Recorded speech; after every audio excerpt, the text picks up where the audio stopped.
2 weeks ago, it was Adams Central beating South Adams at the Stardome, the win earning the Jets their first conference title since 1977. Now, if you're a Starfire fan, nothing would spell payback quite like knocking off your rival and knocking them out of the tournament.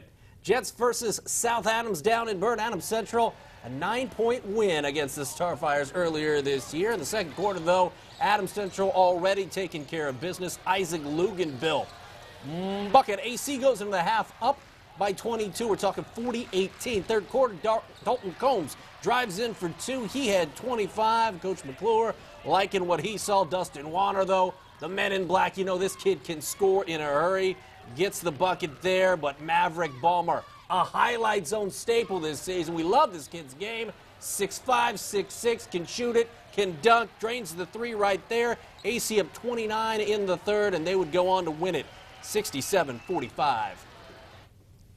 We've been waiting for this all year just to get it going in the sectional, and just it feels great. We're in the championship now, and hopefully we can start out like we did today and hopefully get a win.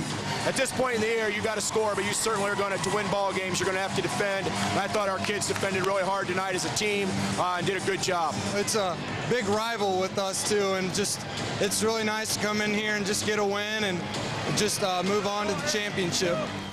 In the late game, Bluffton and Bishop Lures, the Tigers, you remember, knocked off the Knights in last year's sectional action. Bluffton passing it around early.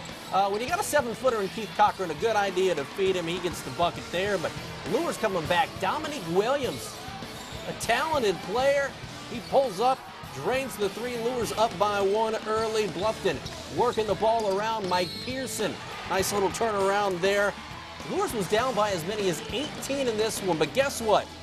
Thanks to guys like Jalen Smith, they come back to win it 46-44. So it's going to be Lures and AC in the championship game. That will be moved to Monday because of the Lures girls playing in the state title game tomorrow. For more 2A action, we go up to LaGrange County. Westview taking on Central Noble in their own barn. Westview ties the game when Adrian Brandenberger scores, but Central Noble answers with Nicholas McCoy. This is just a little montage of what Mr. McCoy can do inside, off glass, from three. The only Cougar in double figures with 21, but Westview had a player in double figures as well. Brant Yoder, he had 25. Warriors win 56-47. The late game up in Topeka.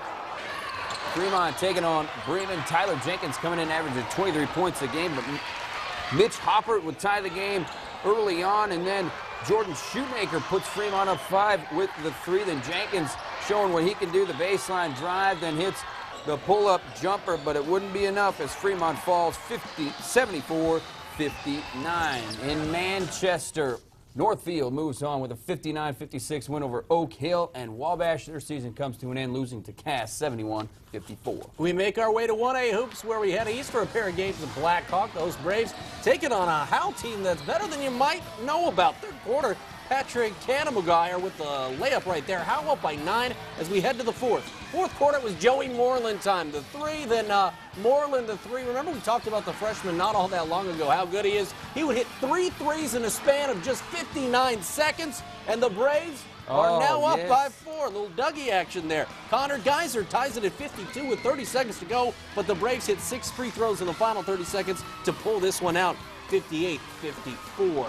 In the late game, it's Canterbury taking on Lakewood Park, and early on, Kai Fode gets the putback right there for Canterbury. How about Lakewood's Blake Mann with the bucket underneath?